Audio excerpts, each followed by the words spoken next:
One bank, one army, one center of power.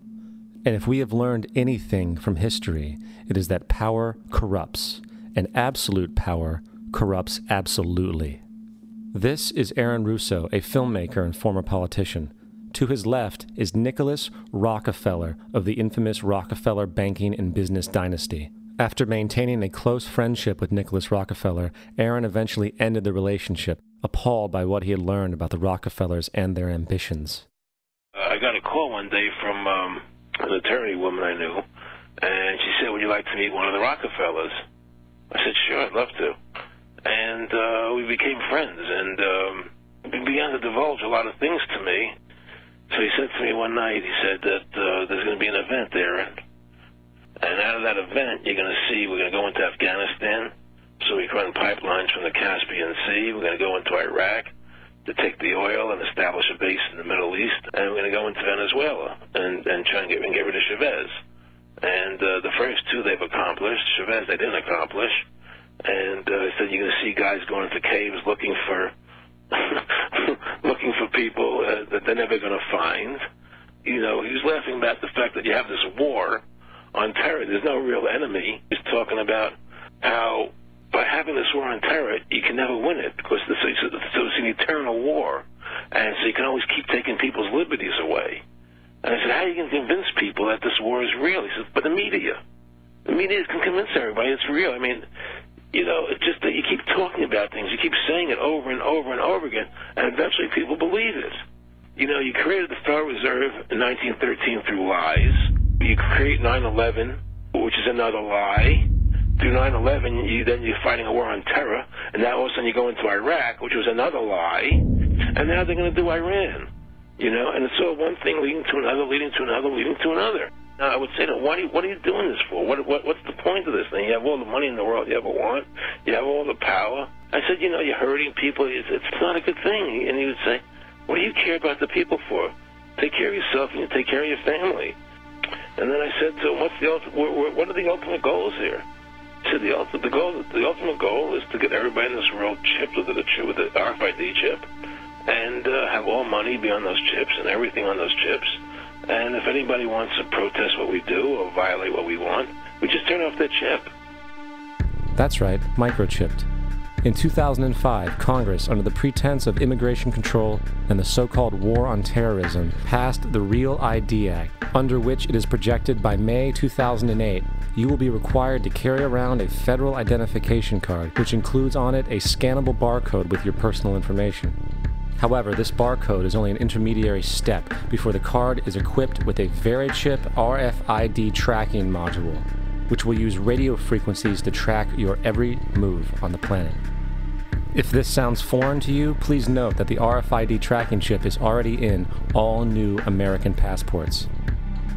And the final step is the implanted chip, which many people have already been manipulated into accepting under different pretenses.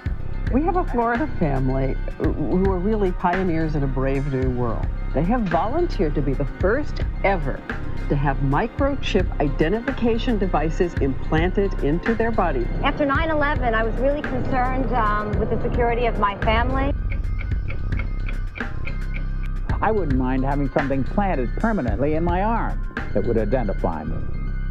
In the end, everybody will be locked into a monitored control grid where every single action you perform is documented. And if you get out of line, they can just turn off your chip, for at that point in time, every single aspect of society will revolve around interactions with the chips.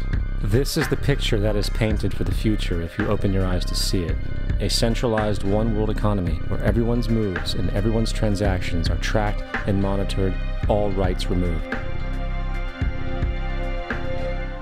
The most incredible aspect of all. These totalitarian elements will not be forced upon the people. The people will demand them. For the social manipulation of society through the generation of fear and division has completely detached humans from their sense of power and reality. A process which has been going on for centuries, if not millennia. Religion, patriotism, race, wealth, class, and every other form of arbitrary, separatist identification and thus conceit has served to create a controlled population, utterly malleable in the hands of the few. Divide and conquer is the motto, and as long as people continue to see themselves as separate from everything else, they lend themselves to being completely enslaved. The men behind the curtain know this, and they also know that if people ever realize the truth of their relationship to nature and the truth of their personal power, the entire manufactured zeitgeist they prey upon will collapse like a house of cards.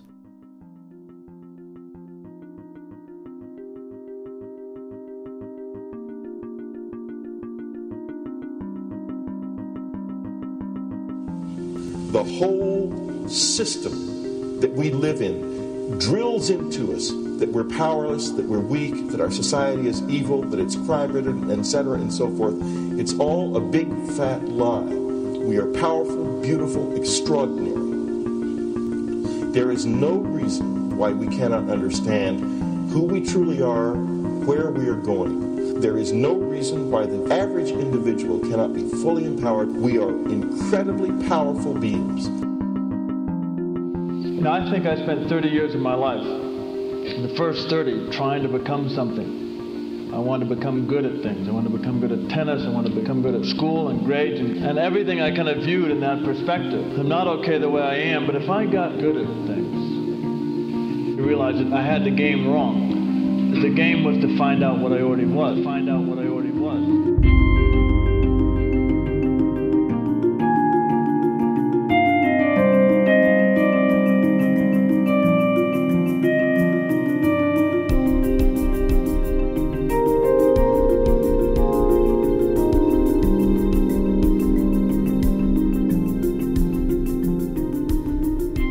Now, in our culture, we've been trained for individual differences to stand out.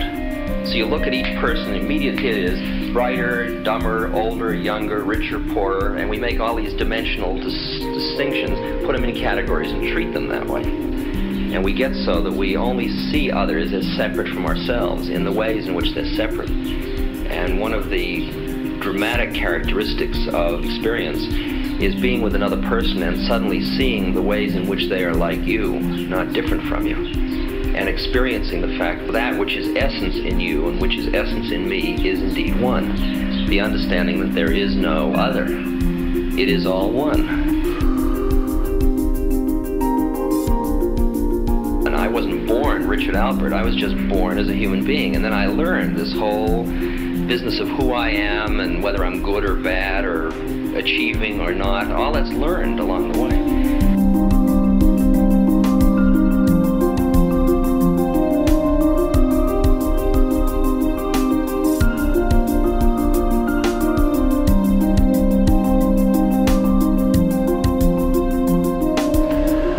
The old appeals to racial, sexual, and religious chauvinism, to rabid nationalist fervor, are beginning not to work. A new consciousness is developing which sees the earth as a single organism and recognizes that an organism at war with itself is doomed.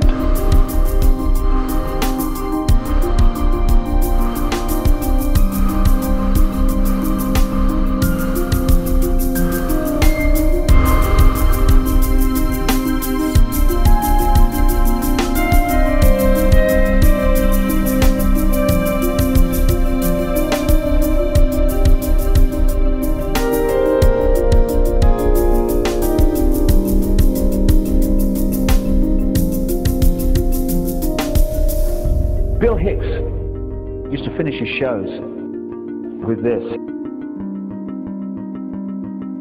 Life's like a ride in an amusement park. And when you go on it, you think it's real. Because that's how powerful our minds are. And the ride goes up and down and round and round. It has thrills and chills, and it's very brightly colored. And it's very loud, and it's fun for a while. Some have been on the ride for a long time, and they begin to question, is this real, or is this just a ride? And other people have remembered, and they come back to us and they say, hey, don't worry. Don't be afraid ever, because this is just a ride. And we kill those people. Shut him up, I've got a lot invested in this ride. Shut him up! Look at my furrows of worry. Look at my big bank account. My family, this has to be real. It's just a ride. But we always kill those good guys who try and tell us that. You ever notice that? And let the demons run amok? But it doesn't matter, because it's just a ride, and we can change it anytime we want. It's only a choice. No effort, no work, no job, no savings of money. Just a choice right now between fear and love.